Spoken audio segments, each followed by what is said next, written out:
మీ పేరండి? సుధాకర్ రెడ్డి. ఏ ఊరండి? మునగోడు మండలం అమరావతి జిల్లా గుంటూరు జిల్లా.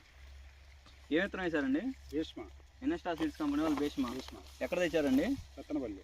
షాపు అంటే పెద్దిరెడ్డి గారి. ఈ విత్తనం వచ్చేసరికి ఎలా ఉందండి? ఈ క్వాలిటీ కూడా సూపర్ ఉంది. కాపు కూడా చిక్కటి కాపు. ఒక కోత కోసిన తర్వాత కూడా కొమ్మ బాగా సాగుతుంది. అయిన పూత అయినట్టు కాయ అయిపోతుంది. వైరస్ ఏమైనా ఉందండి? వైరస్ కూడా తట్టుకుంది. ఇది నల్లిని కూడా తట్టుకుంది. ఇప్పుడు ప్రస్తుతం మీరు వేరే పొలం వేసి ఉంటారు కదా, దానికి దీనికి డిఫరెన్స్ ఏమైనా? ఈ పుస్తకానికి ఈచైనా మిగులు భీష్మ. మందులు కూడా దానికి దీనికి వేరియేషన్ ఉందా? వేరియేషన్ లేదు, కానీ ఇదే బాగా తట్టుకొని నిలబడింది. ఏ మందులు కొట్టినా దాని మీద కూడా కాపు ఇదే బాగా చిక్కదాను. ఎకరానికి 10 గంటలు సుమారు కాసింది ఇప్పటికి. బొబ్బరు ఎక్కడ ఒక చెట్టు కూడా కనపట్లేదు మాకు.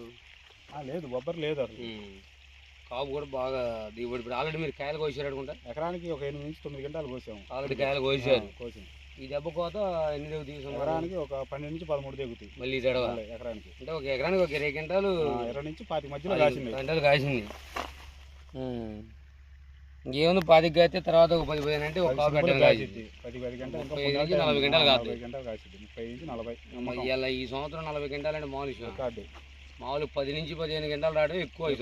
అసలు సగం చేయాలి 10-15 గంటలకే పోయినాయి. అవునవును, తక్కువ పెట్టుబడిలో మీకు హాయిగా ఉంది.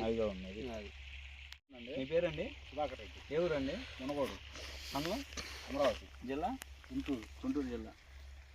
ఏ విత్తనం వేశారండి? భీష్మ. ఎన్ఎస్టా సీడ్స్ కంపెనీ వాళ్ళు భీష్మ. ఎక్కడ తెచ్చారండి? సత్తనపల్లి. షాపు అంటే పెద్దిరెడ్డి గారి. ఈ విత్తనం వచ్చేసరికి ఎలా ఉందండి? ఈ క్వాలిటీ కూడా సూపర్ ఉంది. కాపు కూడా చిక్కటి కాపు.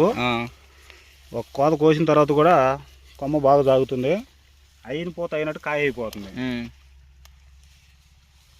వైరస్ ఏమైనా ఉందండి? వైరస్ కూడా తట్టుకుంది. ఇది నల్లిని కూడా తట్టుకుంది. ఇప్పుడు ప్రస్తుతం మీరు వేరే పొలం వేసి ఉంటారు కదా, దానికి దీనికి డిఫరెన్స్ ఏమైనా? ఈ పుస్తకానికి ఈచైనా మిగులు భీష్మ. మందులు కూడా దానికి దీనికి వేరియేషన్ ఉందా? వేరియేషన్ లేదు, కానీ ఇదే బాగా తట్టుకొని నిలబడింది. ఏ మందులు కొట్టినా దాని మీద కూడా కాపు ఇదే బాగా చిక్కదాను. ఎకరానికి 10 గంటలు సుమారు కాసింది ఇప్పటికి. బొబ్బరు ఎక్కడ ఒక చెట్టు కూడా కనపట్లేదు మాకు. లేదు, బొబ్బరు లేదు అసలు. కాపు కూడా బాగా దిగుబడి. ఇప్పుడు ఆల్రెడీ మీరు కాయలు కోసారు అనుకుంటా. ఎకరానికి ఒక 8 నుంచి 9 గంటలు కోసాము. ఆల్రెడీ కాయలు కోసారు. ఈ దెబ్బ కోత ఎన్ని దిగుతాయి? ఎకరానికి ఒక 12 నుంచి 13 దిగుతాయి మళ్ళీ ఎకరానికి. అంటే ఒక ఎకరానికి ఒక 20 గంటలు 20 నుంచి 25 మధ్యలో కాసింది. గంటలు కాసింది. ఇంకేముంది 10 కాస్తే తర్వాత ఒక 10 అంటే ఒక కాపు గంటలు కాసింది. 10 గంటలు 40 గంటలు కాదు. 40 కాసింది. 30 నుంచి 40. ఇలా ఈ సంవత్సరం 40 గంటలు అంటే మామూలు 10 నుంచి 15 గంటలు రావడం ఎక్కువ. అసలు సగం చేయాలి 10-15 గంటలకే పోయినాయి. అవునవును, తక్కువ పెట్టుబడిలో మీకు హాయిగా ఉంది. అది